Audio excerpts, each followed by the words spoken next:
welcome to our channel. Today I want to talk to you a little bit about bending in motion, because that is such an important topic for training horses, whether you're a dressage trainer or training in a different discipline. So the bending in motion is an old concept that the old masters developed. It played a really central role in the classical tradition of dressage. It's like a progressive development of the horse's suppleness, elasticity, and so on through riding turns, curved lines, and then lateral movements eventually. That's all part of bending in motion. And in that classical tradition, you divide it into three phases. That's first of all turning and bending on a single track, then it's sidestepping and bending against the direction of travel, and then it is sidestepping with the bend in the direction of travel. And this is important because you can apply it to the horse's overall training on a macroscopic level. In other words, from day one of the horse's training all the way through Grand Prix, you can follow this as a general structure, as a general outline, and you can use it on a microscopic level as you structure a training session, for example. So if you kind of stick to the general layout of these three phases, you can't really go wrong, right? So we'll go through them really quickly so you get a bit of an idea.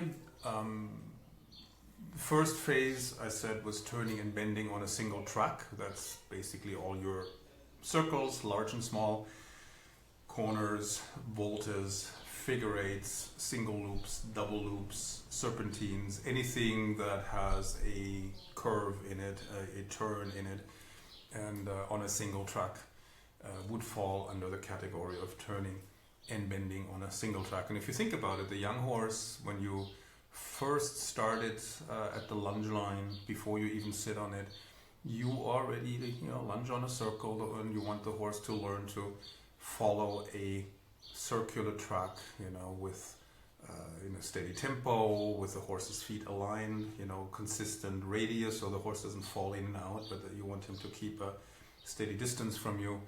And the better he stays on the line, the steadier the tempo, the more he can relax, and then he will develop a certain bend. And then, of course, from there you build, incorporate changes of direction at some point, and bigger and smaller circles, and so on. So everything evolves from there.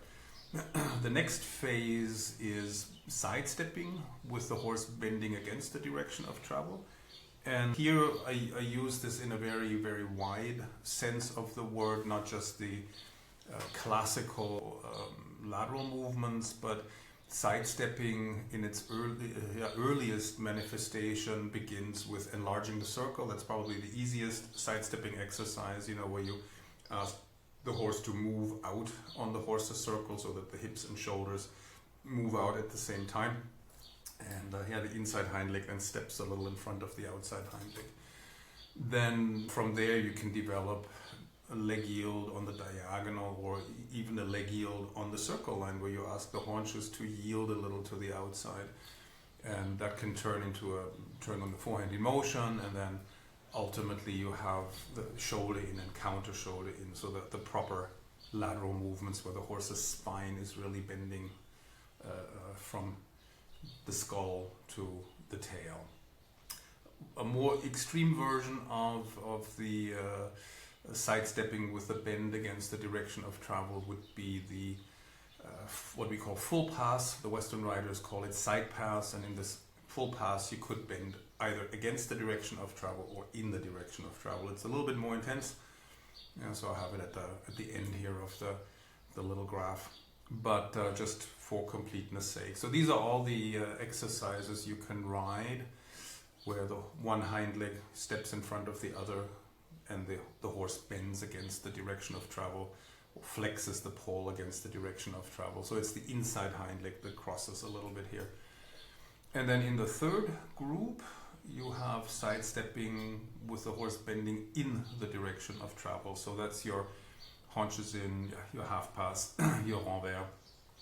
On some level, you can add turn on the haunches or passade, pirouette. The passade is a large turn on the haunches, in motion, so to speak, larger diameter. Like in the pirouette, the center of your turn is underneath the inside hind. In the passade, it's somewhere behind the horse. So passades, when they become a little bigger, they feel a little bit like you're riding a half pass on a curved line. That's a very particular kind of feel. And on the one hand, turn on the haunches is a shoulder turning exercise. The pirouette is a shoulder turning exercise, but the horse is bending in the direction of travel. And there is a bit of a feeling of the outside hind leg kind of stepping around the inside. So there's this feeling of the outside hind yielding to your outside leg a little bit. So it's related in a way to haunches-in, half pass, and so on. And you can add the full pass where the horse is looking where he's going in the direction of travel. That's the version that you have to show in working equitation competitions, for example.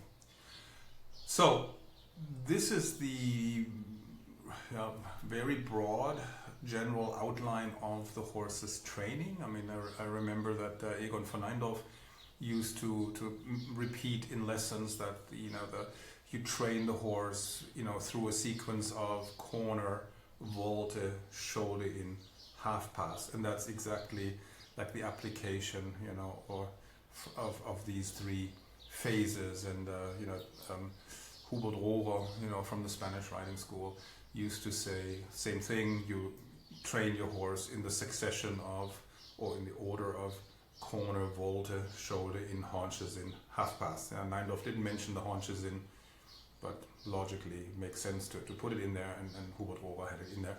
So that's basically really a reflection of these three groups of exercises. And of course, in real life, it's not like you perfect one and then move on to the next, but typically they overlap, they blend. Usually the horses can already do more advanced work at the walk than at the trot and the canter, so it could well be that your horse can do walk pirouettes and half passes at the walk, but in the trot maybe he can do, a shoulder in or plie, this is like a leg yield on the on a diagonal, and leg yield in the trot. Sorry, plie. I was thinking canter, but in the canter maybe the horse can only do circles of different sizes, but no lateral work yet, right? So you could have the horse in different phases in different gaits, right? So and that's normal. That's perfectly all right. You can always show the horse new movements first at the walk, and then when they feel easy at the walk, move up to the trot. When they feel easy at the trot, move up to the canter. When the horse loses balance again, things start to feel difficult and labored, downshift one gait or two, or stop, and rebalance the horse, start over. I find a strategy that works very well. It's actually borrowed from Boucherism. In Boucher's second manner, there was always this principle that if things start to fall apart, the horse loses his lightness or his balance, stop the horse, regroup. When horse and rider are balanced again, continue. So then you can move up the gates again. That I find works really well. So it's worth remembering these three phases and keep track of them in your mind. I just saw one thing that you could add in sidestepping and bending in the direction of travel is the pirouette renversée, which is like a turn on the forehand in motion where the horse is looking where he's going. It's related to renvers. Not so easy to ride. It's a great hip suppling exercise. If a horse is very stiff in his hind legs and his hips, he's not going to like this at first, so you have to work up to it. But yeah, very good exercise to improve half passes and to prepare the horse for half passes in a sense. So hopefully this was useful. If you like this sort of information, click like and subscribe, and go visit our website artisticdressage.com. We always have a variety of online courses that are running at any time. You can go check which ones are currently live. And yeah, hopefully we'll see you in one of the courses. Hopefully we'll see you in in one of our next videos. We'll see you then.